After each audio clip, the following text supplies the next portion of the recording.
On prétend que n'a-t-on pas dit qu'en refusant de ratifier Maastricht, nous déciderions de fait, et peut-être même de jure, notre sécession de la communauté.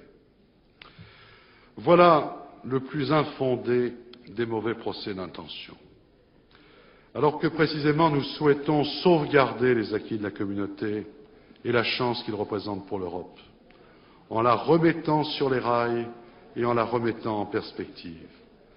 Car beaucoup de choses ont été accomplies au sein de cette communauté qui ne sauraient être effacées. Beaucoup de liens ont été noués qui ne sauraient être rompus.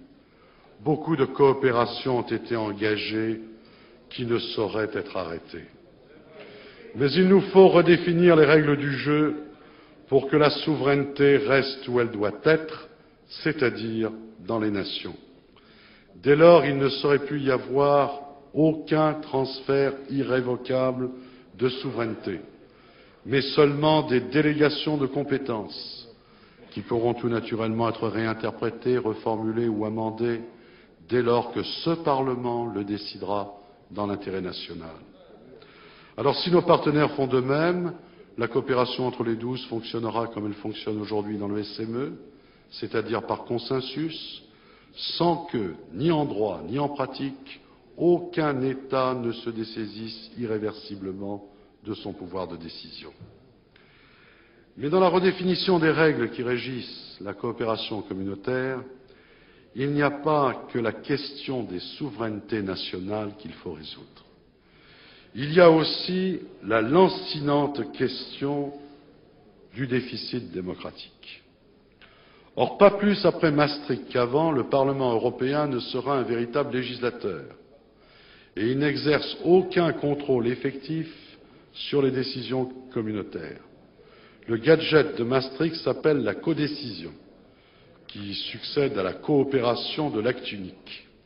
La codécision n'est en guère que le pouvoir reconnu au Parlement au terme d'une procédure qui relève du parcours du combattant d'enterrer les textes sur lesquels il ne parvient pas à se mettre d'accord avec le Conseil. Pour combler le déficit démocratique, en fait, il faut rendre leurs prérogatives aux parlements nationaux. Ça ne veut pas dire qu'il faut se contenter d'associer les parlements à la discussion, ni même faire semblant de les faire participer aux décisions, et encore moins introduire dans notre Constitution la formulation théorique du principe dit de subsidiarité pour empêcher que le droit communautaire empiète sur les compétences du législateur national. Espoir vain si les traités internationaux ne sont pas modifiés ou si l'interprétation de l'article 55 de la Constitution n'est pas précisée. Le principe de subsidiarité n'est pas en effet un principe juridique, c'est un principe d'efficacité. Et il n'appartient pas aux juges d'apprécier subjectivement l'efficacité comparée des organes nationaux et des organes communautaires. En réalité, si l'on veut rendre sa dignité à notre Parlement, il faut, dans un contexte radicalement différent de celui de Maastricht et de ce que vous proposez avec la monnaie unique, que nous inscrivions dans notre Constitution que la loi nationale prime dans l'ordre juridique interne tout texte communautaire dès lors qu'elle est postérieure à celui-ci.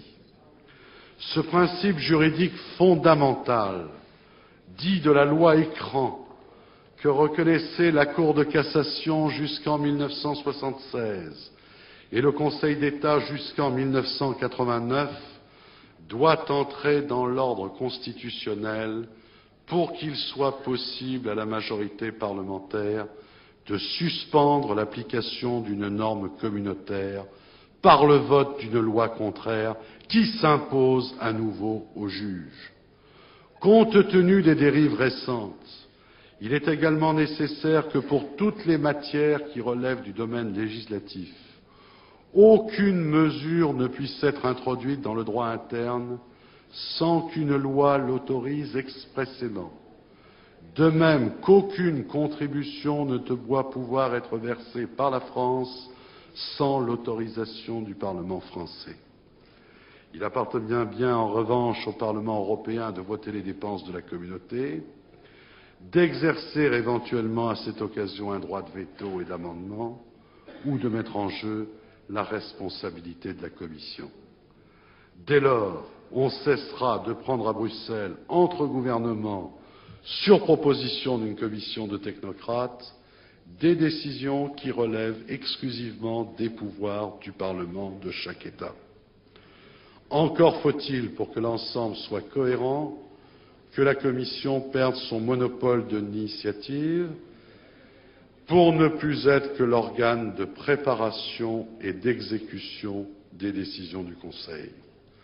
Voilà qui remettra à sa place la technocratie pour le plus grand profit d'une démocratie qui n'en finit pas d'être vidée de sa substance.